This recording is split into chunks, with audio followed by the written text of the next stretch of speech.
हाय,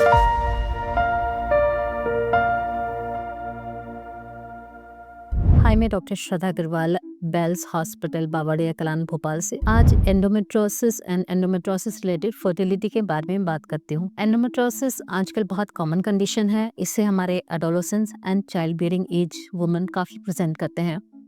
endometriosis क्या है? Endometriosis जो एंडोमेट्रियल लाइनिंग है, मतलब झिल्ली है, उसके सेल्स बाहर को आ जाते हैं, मतलब बाहर को, यूट्रस के बाहर आकर वो कहीं कहीं रह जाते हैं और वो बहुत पेन करते हैं, इसलिए इसकी बात करना बहुत ज़रूरी है। तो ये क्या सिम्टम्स कॉज करते हैं? सिम्टम्स में इनको बहुत ज़्यादा पीरियड पेन हो सकता है। इसके अलावा इनको महीने भर पेन रह सकता है। इनको बाल मूवमेंट में बहुत ज़्यादा पेन रह सकता है। सेक्सुअल इंटरकोर्स में बहुत पेन रह सकता है और फर्टिलिटी रिलेटेड इश्यूज भी हो सकते हैं। तो ये कैसे डायग्नोज होता है? डायग्नोसिस में सिम्टम्स, एक अच्छी हिस्ट्री, क्लिनिकल एग्जामिनेशन में कभी कभी नोडुल्स फील हो जाते हैं और अल्ट्रासाउंड में काफ़ी कुछ हमें पता लग जाता है।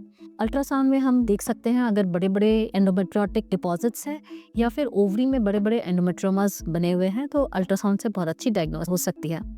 पर अगर क्लिनिकल सिम्टम्स हैं और अल्ट्रासाउंड में डायग्नोसिस नहीं हो पा रही है, तो हम इसके एक एमआरआई भी करा सकते हैं, जिसमें हमें सूक्ष्मता से पता लग जाता है कि क्या एंडोमेट्रोसिस है या नहीं।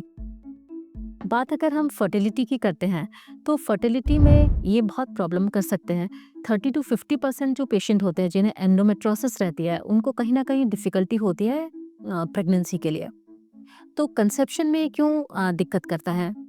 इसमें एक इन्फ्लेमेटरी रिएक्शन होती है, जिसके कारण ये स्कार टिश्यू फॉर्मेशन हो जाता है। सारी आंतें या ओमेंटम जाके चिपक जाते हैं। यूट्रस और ओवरी का रिलेशन खराब हो जाता है और ये एक बहुत बड़ा कंट्रीब्यूटिव फैक्टर होता है। इसके अलावा अगर यूट्रस में एंडोमेट्रियोमास बनते हैं या यूट्रस में ये भर जाती है, तो ओवरी की एग बनाने की क्षमता कम हो जाती है।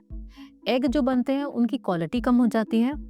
ये स्पर्म के फंक्शन को भी इफेक्ट करता है और यूट्रस में ये प्रेगनेंसी इम्प्लांटेशन की एबिलिटी को भी बहुत कम कर देता है। तो ऑल एंड ऑल हमने देखा कि ये एंडोमेट्रोसिस जो कंडीशन है परेशान भी कर देती है। वो फैल के एंडोमेट्रियोमास या रसौलियाँ बना सकती हैं, कभी कभी आंतों तक भी चली जाती हैं। तो ये बहुत ज़्यादा सिम्टोमेटिक सिम्टम्स करा सकती हैं और फर्टिलिटी के लिए भी बहुत प्रॉब्लम कर सकती है। तो ये इम्पॉर्टेंट है कि आपको अगर कोई सिम्टम हो तो आपको ज़रूर डॉक्टर को दिखाना चाहिए, क्योंकि इसकी इनिशियल अवस्था में इसको अगर हम पकड़ लेते हैं तो इसको बढ़ने से हम रोक सकते हैं और आगे आने वाले प्रॉब्लम्स को हम कहीं ना कहीं रोकथाम कर सकते हैं।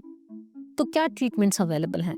देखिए, मेडिकल ट्रीटमेंट बहुत अच्छा होता है। अगर अडोलेसेंट है तो उनको birth control, simple birth control pills से ये बीमारी कहीं हद तक रोकी जा सकती है।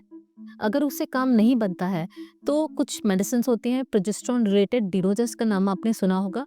ये हम थोड़ा सा लॉन्ग टर्म दे सकते हैं, जिससे पेन बहुत अच्छे से एलिवेट हो जाता है। लेकिन अगर एंडोमेट्रियोमास बने हो, वो भी 5 to 6 सेंटीमीटर, आप देख लेते हैं चॉकलेट कलर्ड फ्लूइड अगर इकट्ठा है तो दवाई उसमें ज़्यादा काम नहीं करती है।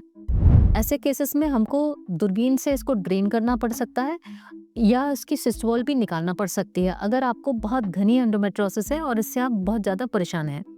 अगर हम मेडिकल ट्रीटमेंट की बात करते हैं तो इंजेक्शंस होते हैं, जीएनआरएच एगोनिस्ट इंजेक्शन होते हैं, जो ईस्ट्रोजन हार्मोन को बिल्कुल कम कर देते हैं और ये भी अच्छा पेन रिलीफ करते हैं और एंडोमेट्रोसिस को बढ़ने में भी रोकते हैं। आजकल कुछ नई मेडिकेशंस आ गए हैं जो कि इंजेक्शन के बदले हम टैबलेट्स दे सकते हैं।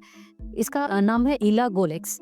ये जीएनआरएच एंटागोनिस्ट है और बहुत अच्छा काम करती है। अगर हम फर्टिलिटी की बात करें तो इस पे फर्टिलिटी ट्रीटमेंट लेना चाहिए, जिससे कि एंडोमेट्रोसिस रिलेटेड प्रॉब्लम्स ना हो। अगर एंडोमेट्रोसिस है तो ट्यूब्स चेक करके आईयूआई कर सकते हैं। 2 से 3 आईयूआई में अगर प्रेगनेंसी नहीं होती है तो आईवीएफ की तरफ भी बढ़ सकते हैं। इसके सक्सेस रेट काफ़ी अच्छी है। जब आपको प्रेगनेंसी आ जाती है तो एंडोमेट्रोसिस से काफ़ी हद तक आपको रिलीफ भी मिल जाता है।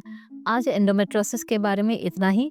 अगर आप भी ऐसी कोई प्रॉब्लम से ग्रसित हों तो आप कॉन्टैक्ट कर सकते हैं या कमेंट बॉक्स में डाल सकते हैं या मुझसे पर्सनली भी आकर मिल सकते हैं। आज इतना ही। डॉक्टर श्रद्धा अग्रवाल, बेल्स हॉस्पिटल से।